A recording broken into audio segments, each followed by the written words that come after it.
Hello, everybody. Welcome to Raising Multilinguals Live of this February edition, where we are really morning, afternoon, and evening as we have a special guest from Singapore. So, thank you very much for joining. My name is Tetsu Young from Ask Tetsu.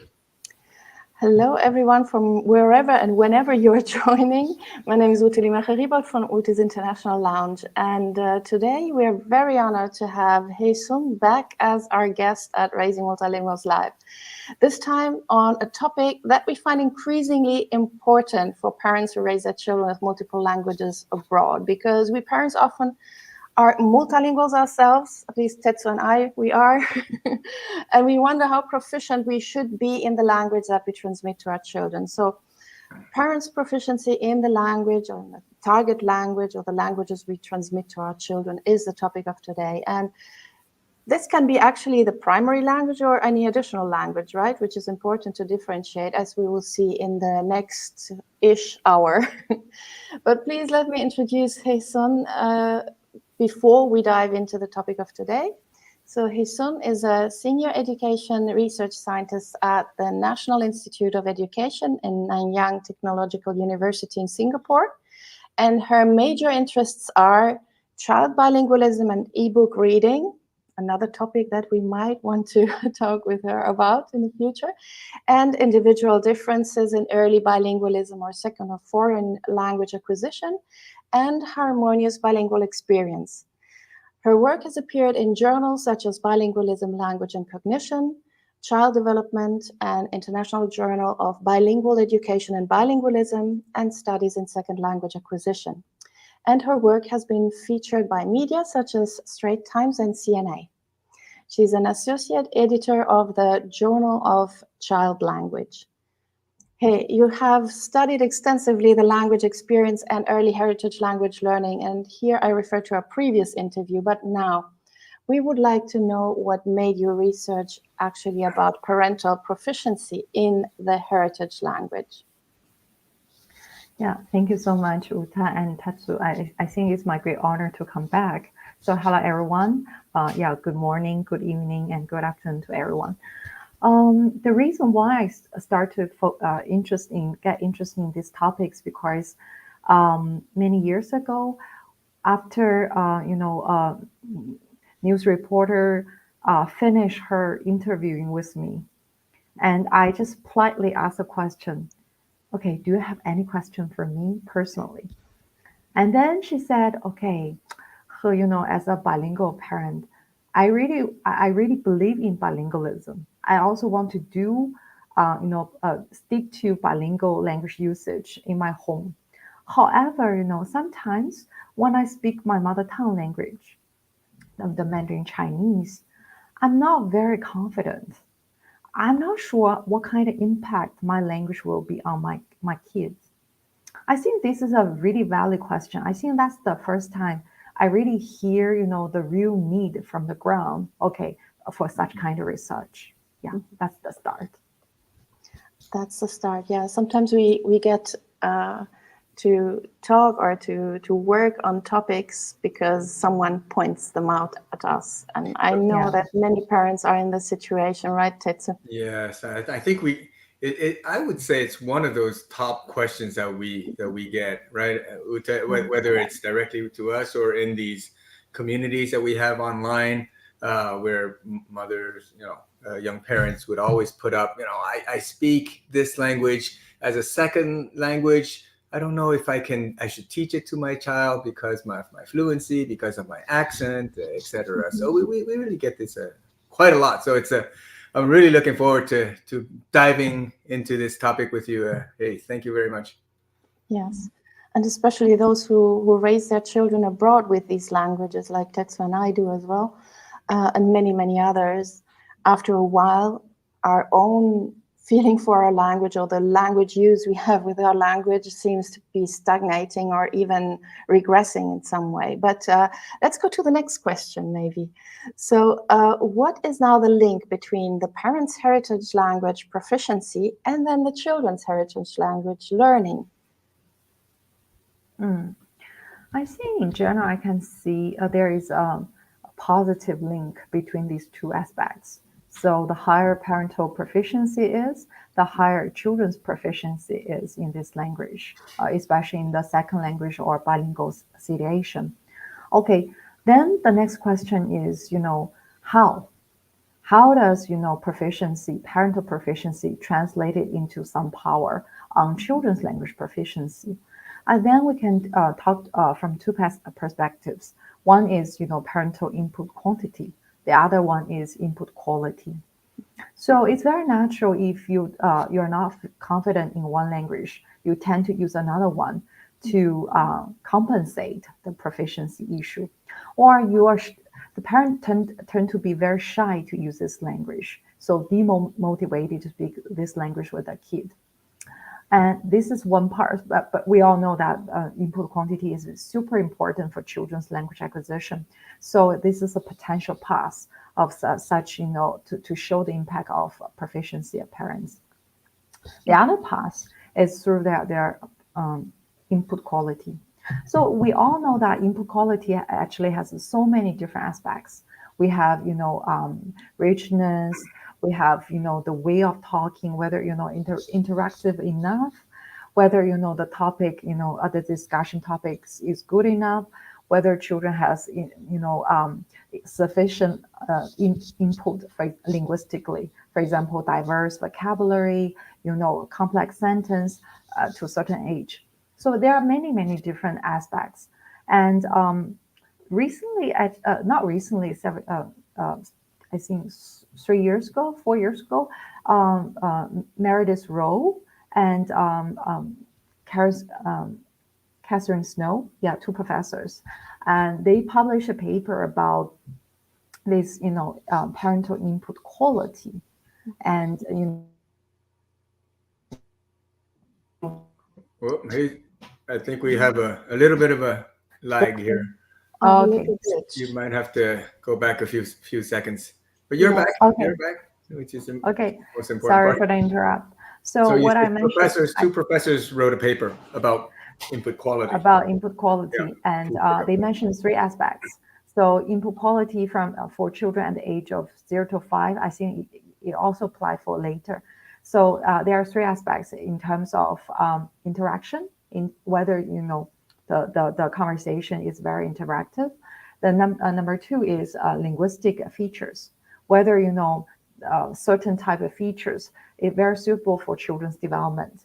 Because when children are super young, you need to repeat certain words, keywords, and also you should have very clear pronunciation to attract children's attention.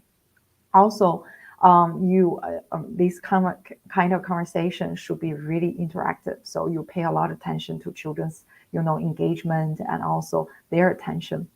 But along the time, when children grows older, you probably some nature features of these kind of three aspects will be changed.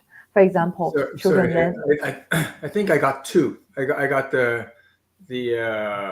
interactiveness, and then I got the good pronunciation or articulation. The linguistic aspect. Yeah, the third one, the third one is a conceptual aspect. Conceptual feature.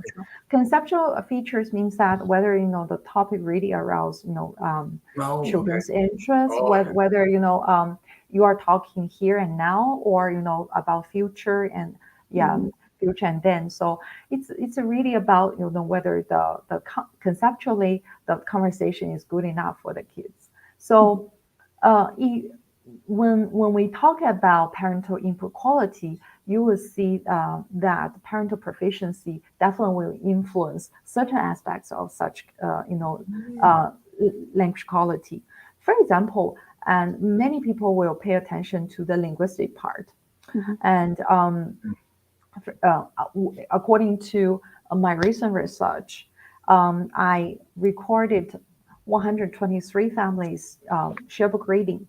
Because all the data got from COVID-19, a project covered COVID-19. So we have interviewed these many parents, especially mothers, using Zoom. So we just give them, on screen, we show them 4 picture books two in Mandarin Chinese and two in English. One is a fiction book, and the other one is non-fiction book. That we try to ask them to, read as usual, and then we record everything. Then we transcribe everything. Each family about 35 to 1 hour for the 4 books of reading, and we transcribe all, and then we look at the features and coded the features of parental talk. So today I would like to share some of these new findings. So we're writing this paper. We coded the parents' errors, so the accuracy of their talk. So we have a coding scheme, look at parents, whether they make mistakes in terms of pronunciation, whether they use some words properly, semantically, and whether they use, sentence structure correctly. So more for syntax perspective. And we also coded something else. What we found is, and we also try to use CLAN, the software CLAN, to analyze the linguistic features of the parental mother's input. So we look at the lexical diversity, and also we look at the syntactic complexity. Okay, the results is for both English and Chinese, Mandarin Chinese, parents, proficiency in these two these two languages respectively are significantly and positively correlate with their maternal lexical diversity and syntactic complexity, and it's also negatively and positively related to the number of errors they made. So means that, parents, parental proficiency, in my case, maternal proficiency in English and in Mandarin Chinese, are highly and significantly correlate with their their linguistic features, their input quality.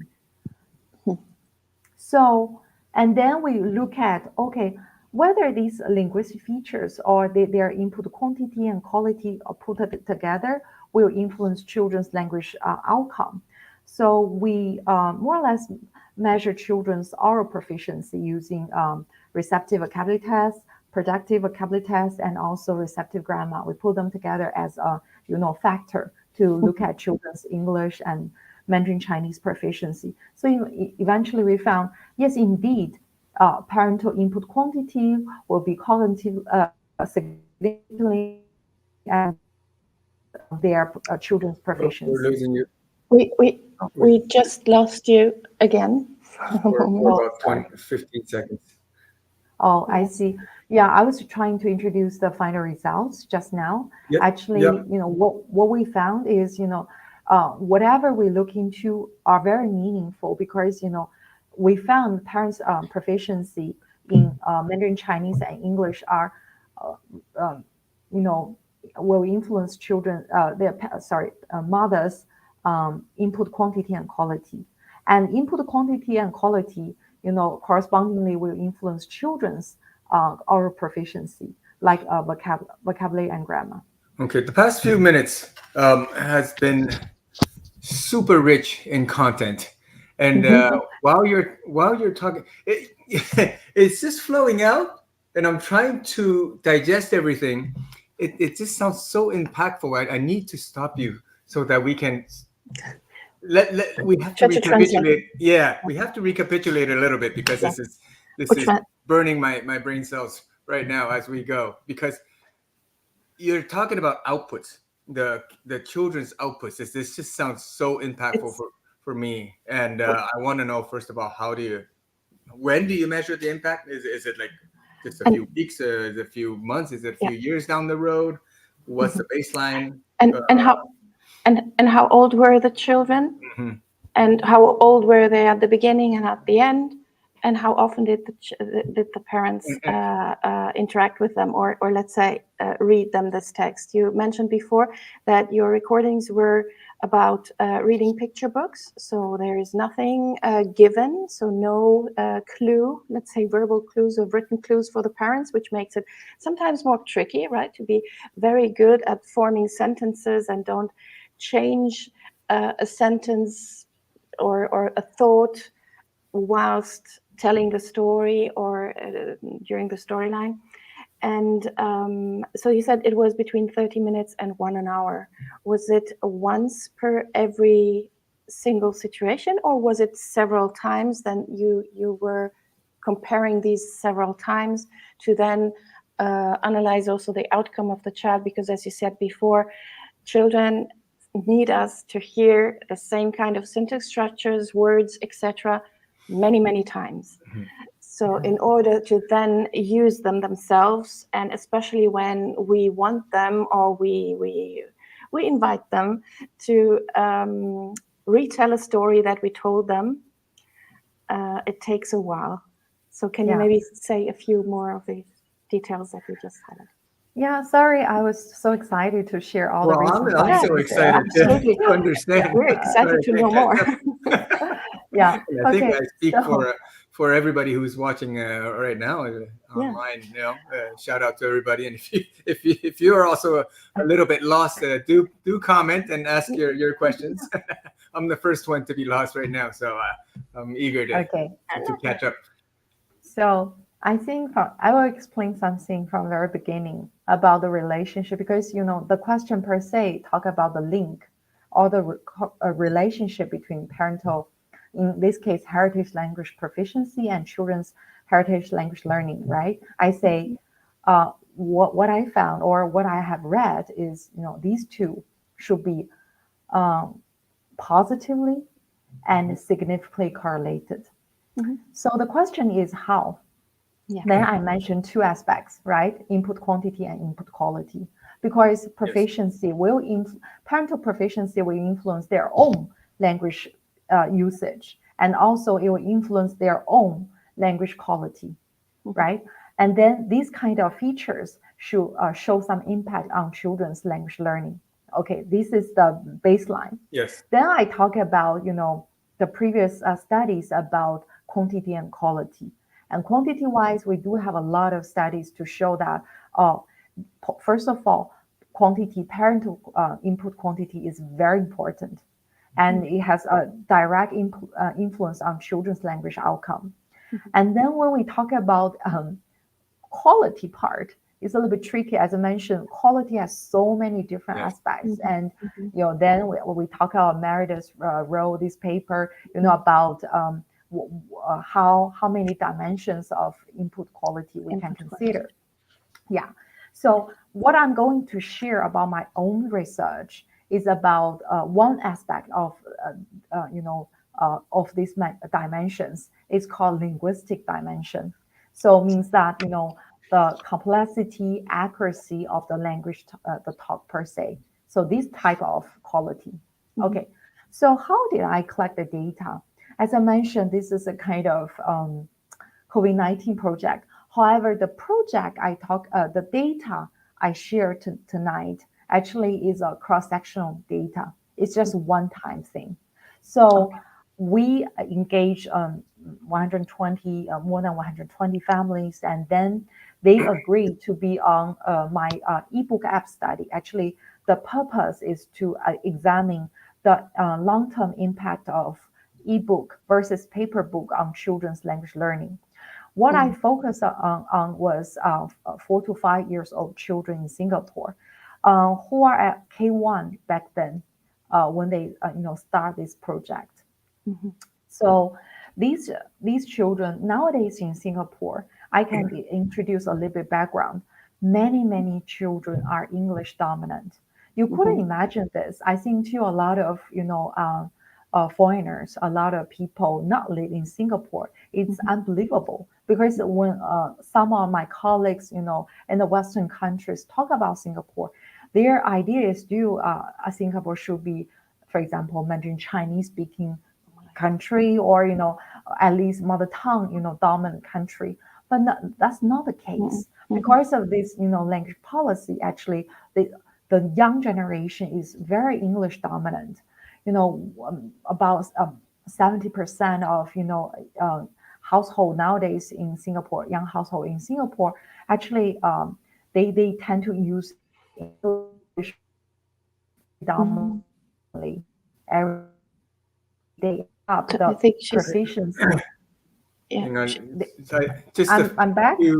Yes, Now you're yes. back. Yes, I think I think you just said that the young folks in Singapore are use English English a lot more. dominant. Yeah. Yeah, very dominant. And then, so my project is trying to figure out how to balance children's two languages, especially help them to, strengthen their mother tongue language in early days. So we don't call it a heritage language, we call it mother tongue languages, because, heritage language usually refers to a very specific scenario. For example, relate to immigration, and then the second generation, how to maintain the home language. In our case, in Singapore, we call, people's heritage languages or ethnic languages as mother tongue languages: Malay, Mandarin Chinese, and Tamil. So I focus on Mandarin Chinese families.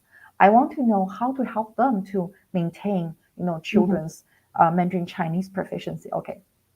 Then I started Just a second. Then I started. Then I started. So we lost you when you said then I started. I'm sorry, the internet today is really, really, really bad. Okay, so when I started, I want to know the individual differences among children. I want to know their proficiency, their home environment, blah, blah, blah. So I assess mother's proficiency in Mandarin Chinese and in English. I also assess children's proficiency in Mandarin Chinese and in English. Besides, I ask mothers to fill in a very detailed report to let me know how do they use the language with their kids and how much do they use the language with their kids in the home setting. And then additionally, I ask them to read books, because this is a very popular home activities. It has shown that it actually mother's language or parents' language in share book reading is very rich in terms of different. Seems to me we're coming back. We have issues. We have major issues. Yeah. She was saying that in shared reading, the mother language or the parent language is very, very rich. So that is what was found with regards to what I imagine for the use of vocabulary, a broader range of vocabulary, and then probably also of more elaborated syntax structures that you may not use in your everyday life. Exactly. Is that okay? Good. Great. Yeah. So it means that, a share book reading is a good platform for us to look at the interaction, look at, parental language proficiency, the language quality. So we choose this, type of activity.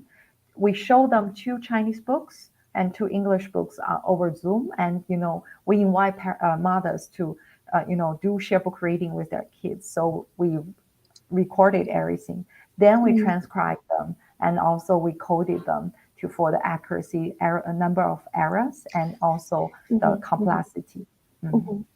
Yeah, I think it's clearer now. But what Tetsu and I wanted to know is, yes, because you were talking about the output, right? The outcome or the output of the children. That's to say, how they internalize, they receive that input from the storytelling, and when or how they will elaborate it or use it then for themselves when they tell the stories.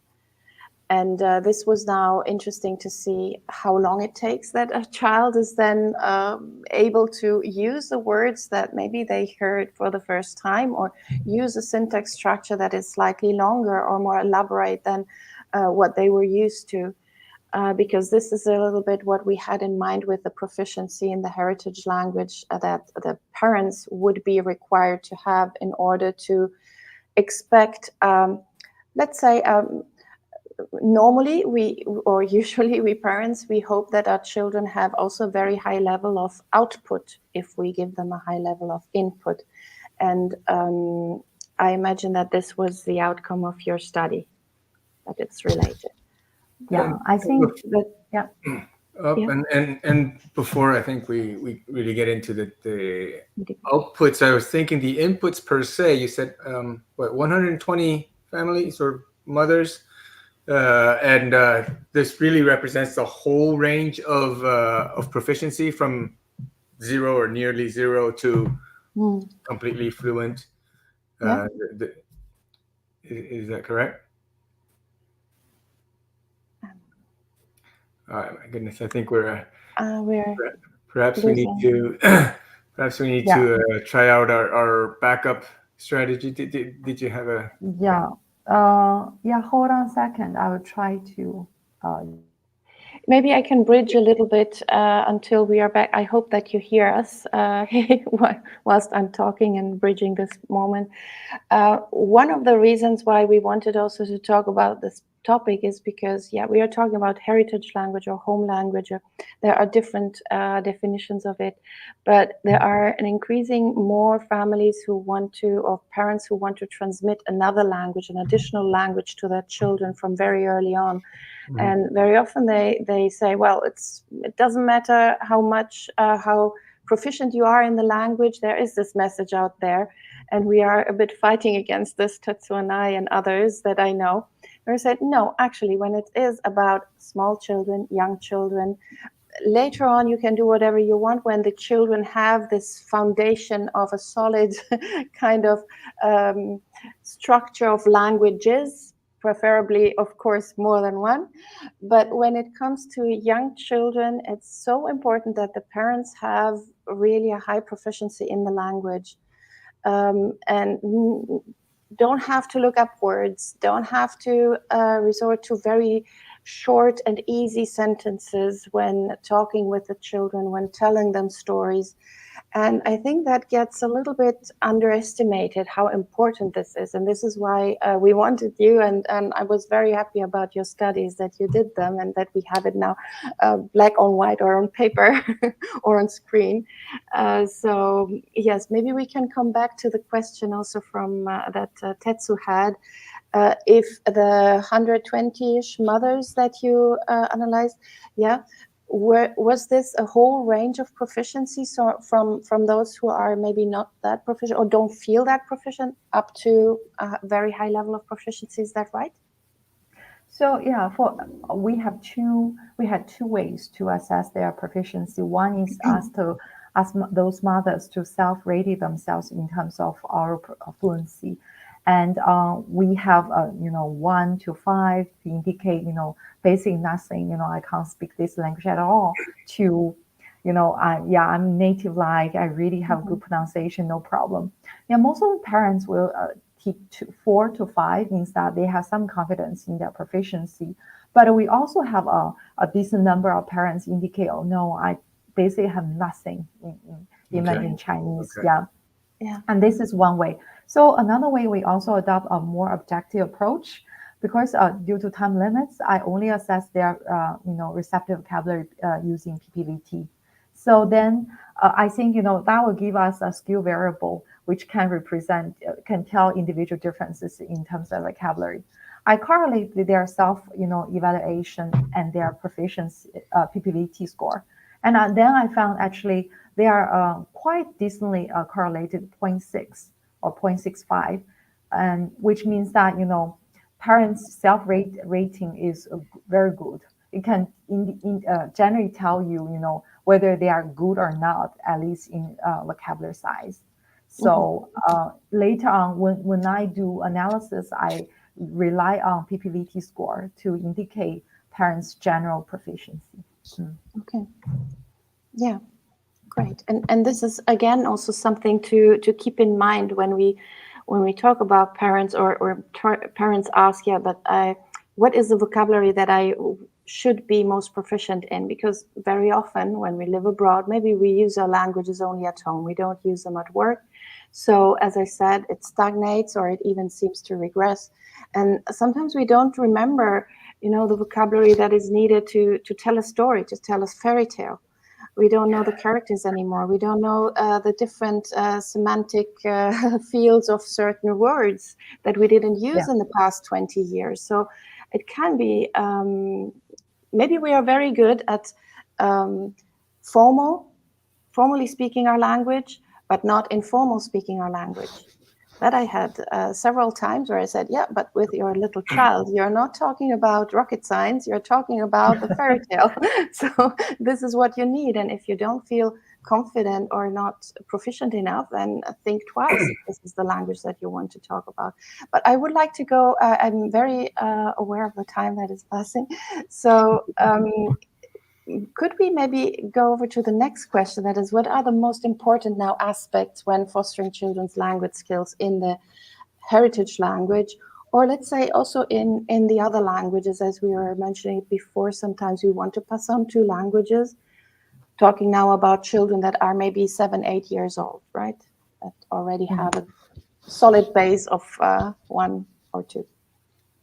Yeah, I think number one, if we talk about input, I still emphasize input quantity and quality. Without it, children tend to be passive bilinguals in the future. So they can understand, but they couldn't speak. So I don't want to repeat whatever, points we just mentioned. Here, I want to mention another thing, very, very important. That is output. Children's own language usage in mother tongue, in heritage language. Because according to another study I've done, published with my colleagues, we found the usage can, make additional contribution to children's, heritage language outcome, in addition to input factors. So we control many factors, including children's nonverbal intelligence, age, gender. I think also some SES, socioeconomic status, of home. We control so many factors, and also we control children's input quantity and quality at home in mother tongue in this heritage language. What we found is that their children's own language use still significantly predict their own language outcome, which means that hearing is not enough. You must use it. And also, I think by using it means that children realize, oh, this is a live language. This is an interesting language. This is a useful language. So it deserves my time and my efforts to acquire it. So I guess, maybe there's some motivation, attitude behind this usage. But in whatever way, we really need to pay a lot of attention to encourage children to use, because we emphasize so much about input. But I think gradually we should shift, our attention from only input to both input and output. Absolutely, yeah. Because in the end, it's what we parents perceive as a successful transmitting our languages, or where we then start doubting if what we are doing is right, if we see that our children are less and less using our language for whatever reason. I mean, there are always phases where they might not be using the language, maybe because they started daycare in another additional language, or anything else happened that affected their perception also of their own language use. But I think it's very, encouraging. Can I throw in just a little side question here? In your studies, did you see any correlation between proficiency of the parents and the children's output in terms of their whether they were willing or not to speak? Yeah. I didn't really. Oh, that's a good question. Thank you. You just inspired me to do some study. Next study is on the way. Yeah. But what I have done is to correlate parental input. We just now we already say parental proficiency will influence their own language usage of right? Yes. So what I found is logically we would expect. There is a high correlation between parental language usage and children's language usage. The more parents speak this language, the more children will speak this language. But I want to emphasize, my sample is about preschoolers.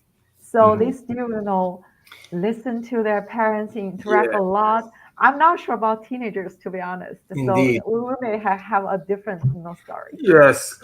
Yes. As you mentioned, it's a cross section.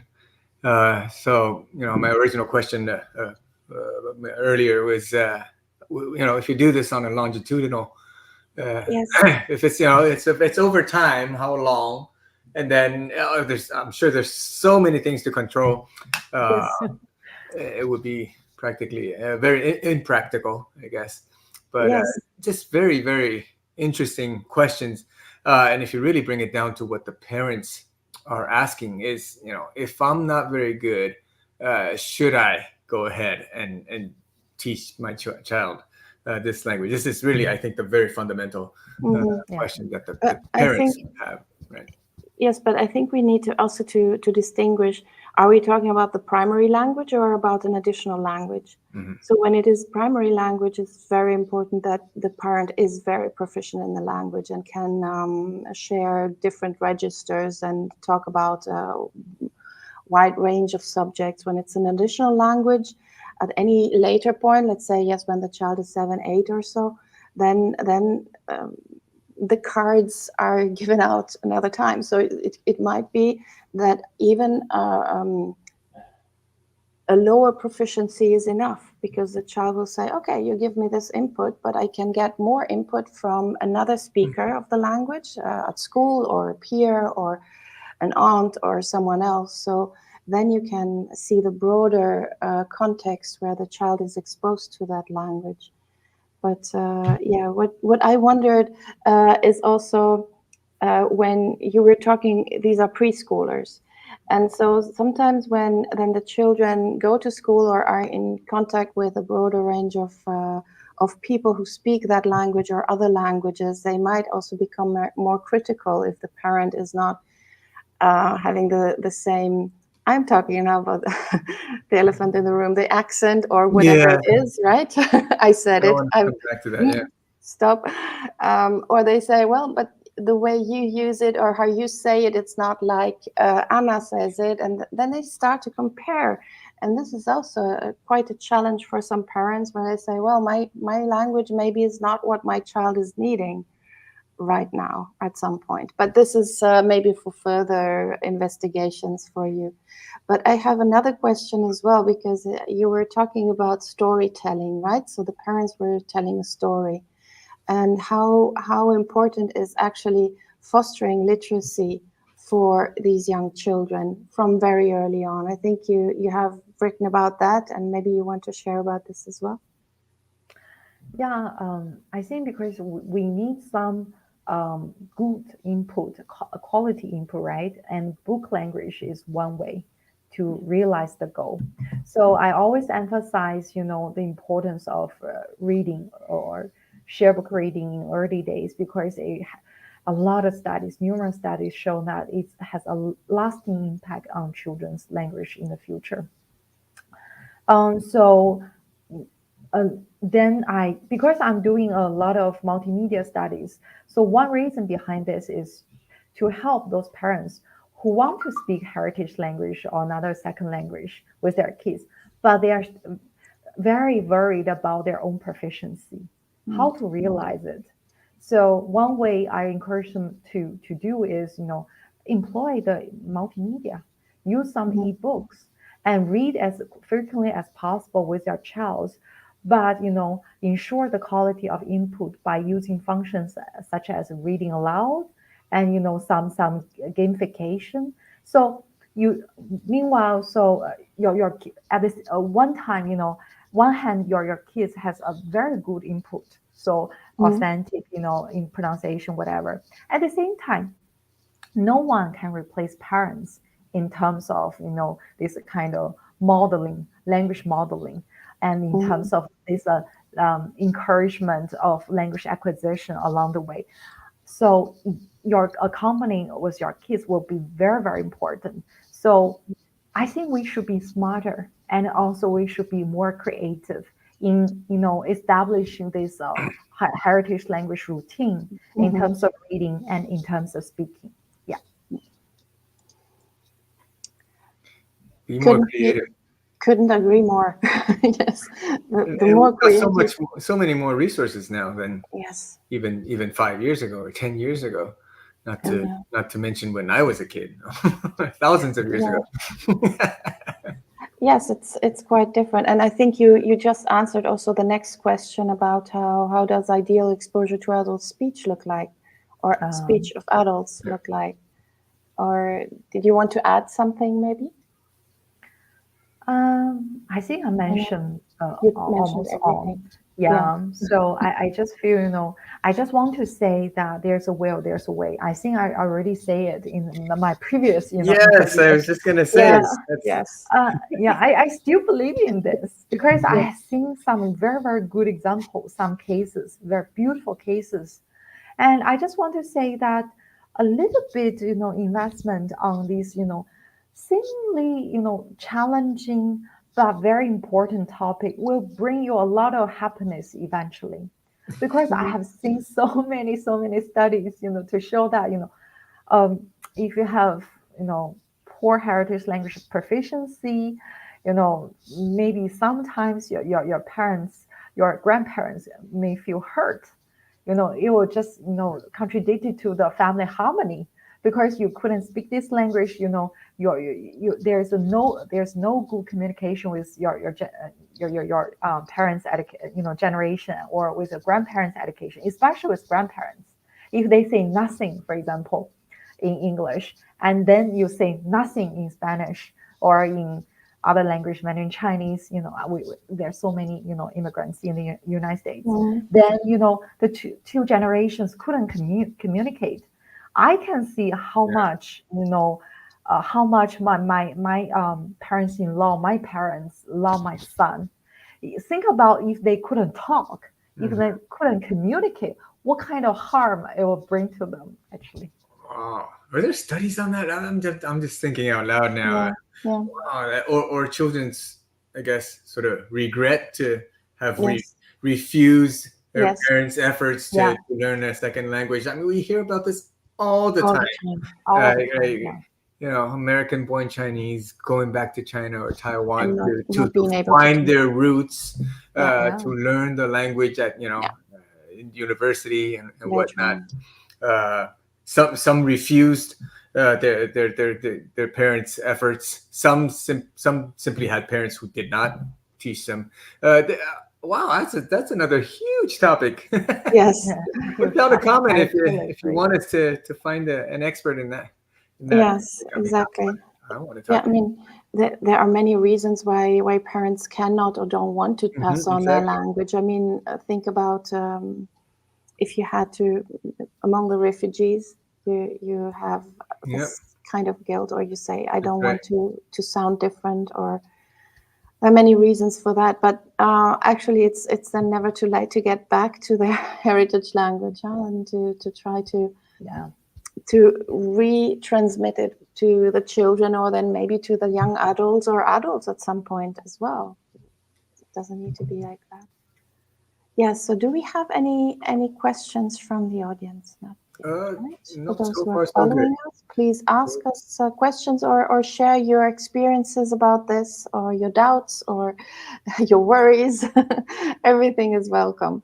But so maybe we can go on to the next question that we had about this, and it's actually, what can parents now then expect if they use an additional language as the primary or main language with their children? So the setting, I briefly mentioned it before. If parents want to transmit, let's say you are a multilingual parent like Tetsu and I, and at some point when we become parents, we say, should I use language yellow or language blue? Which one to choose? What to expect if we choose one of the languages? If we think we are proficient enough, we know, I don't know, nursery rhymes, we can hold on longer discussions with adults, because usually you're not a child when you get a child, so you usually have a long time used that language with other adults. So what would you suggest? So, Uta, I may miss some of your explanation, the background introduction, because I'm changing the internet. But if I just interpret based on this question per se, you ask, parents are using additional language other than the societal dominant language, right? Yes. So what do you mean by expectation? Do you mean that, the language, children's, attitude, children's response, or children's final language Yes. attainment? Exactly, the final attainment of the children. So let's say you use this additional language that is a different one that the majority around you is using. Maybe you don't use it very much at home either, but you want to transmit it to your child because it has a certain, you just want to pass it on. Yeah. You have sometimes parents who say, oh, I also speak French. I want to pass it on to my children because it's a nice language and I used it when I was in my 20s for whatever reason.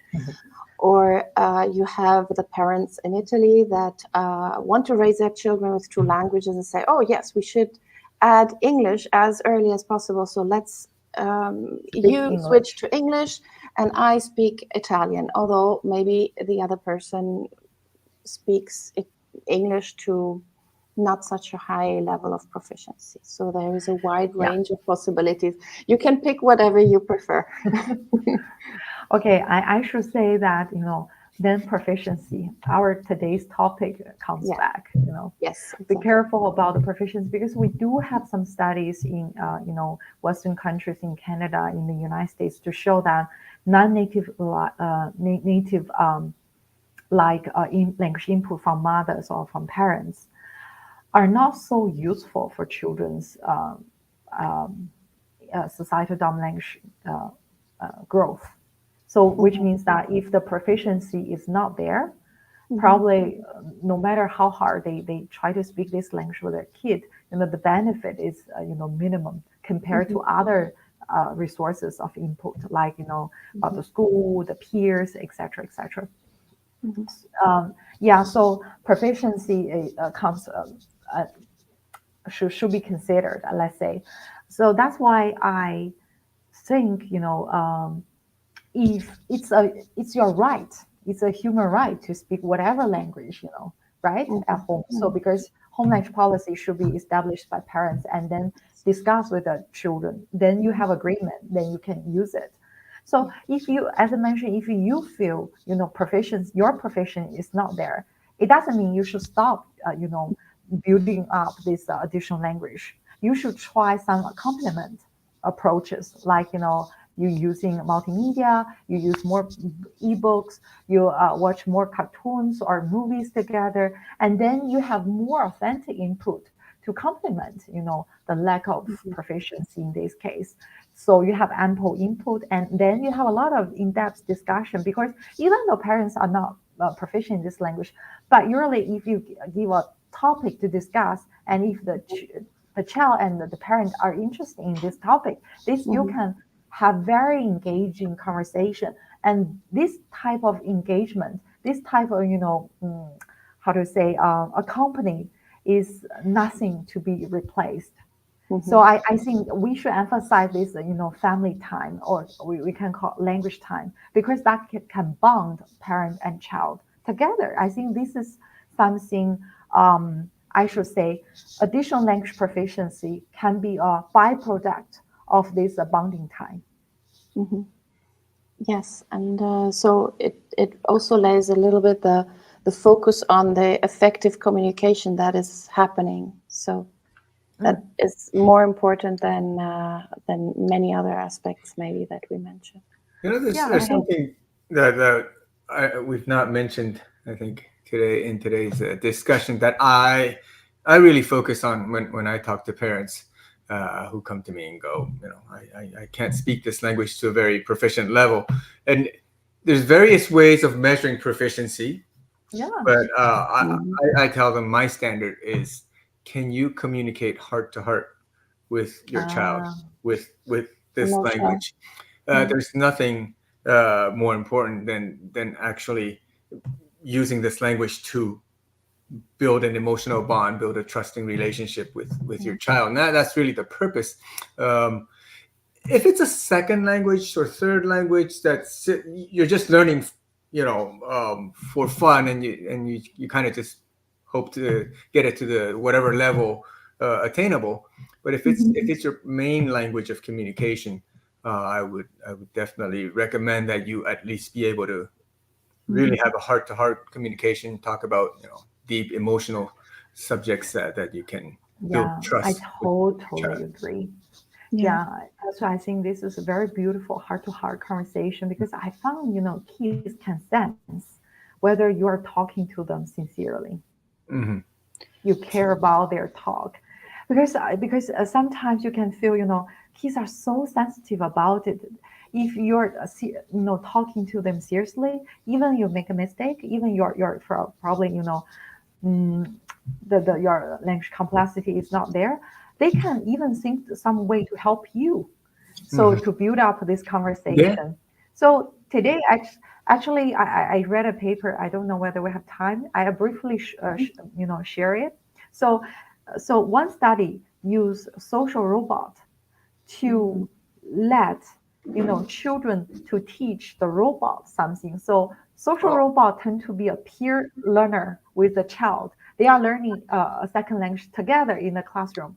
Then the study is really about, okay, a teacher shows something to robot to the child, at the same time, and the robot always, have been programmed in this way, always make mistakes, and then the children should learn from teaching.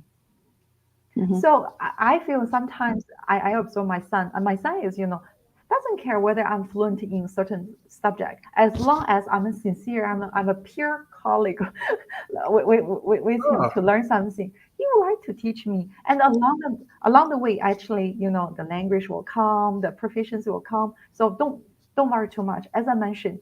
But the starting point should be correct. So if parents really want to have this additional language, the attitude should be there, the right approach should be there, and also the sincerity should be there. So yeah, time should be there, let's say.